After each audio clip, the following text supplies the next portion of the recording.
Hello and welcome back to my channel. So for this video, I'll teach you how to play Marikit by Juan and Kyle on a ukulele. So first grab your ukulele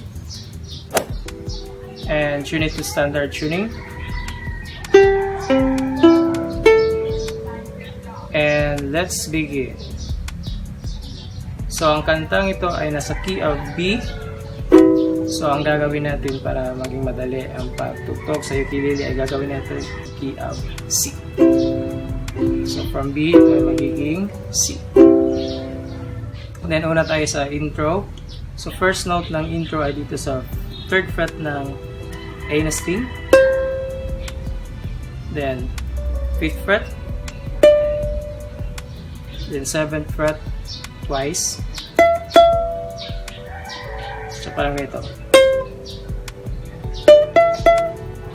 Ayan, then, dito sa 10th fret, same string, A. Then, 12th fret twice. Then, after nito ay 12th fret, 10th fret, then 8th fret.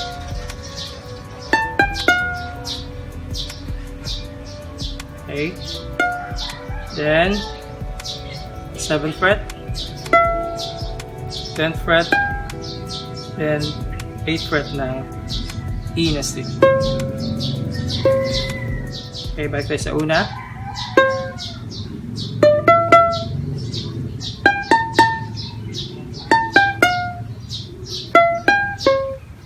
After nyan, ay balik na naman dito sa 5th fret to 7th fret twice. And balik na naman dito sa 10th fret, 12th fret twice.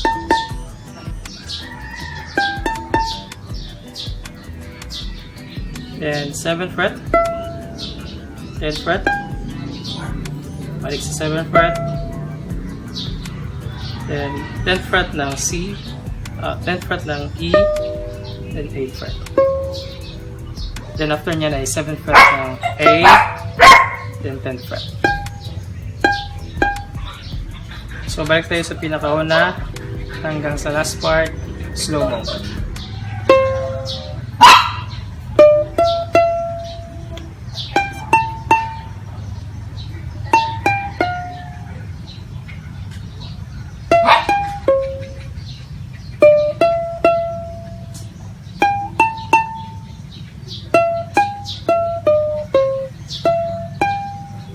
And after nito ay pasok ko sa verse chord progression na C, E minor, A minor, at F. So throughout the song, ito lang ang chord progression na ginamit ng kanta. Then, ang gagamitin natin ng strumming pattern ay down, up, down, up, down, up, para sa kada chord. So balik tayo.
So again, isang chord pattern lang, C, E minor, A minor, at F throughout the song.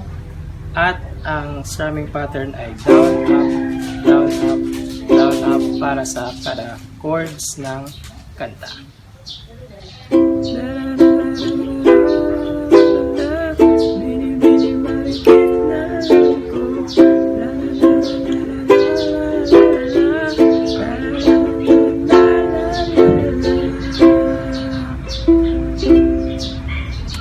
So yan ang kantang Marikit. So salamat sa panonood at kita-kits sa susunod na video.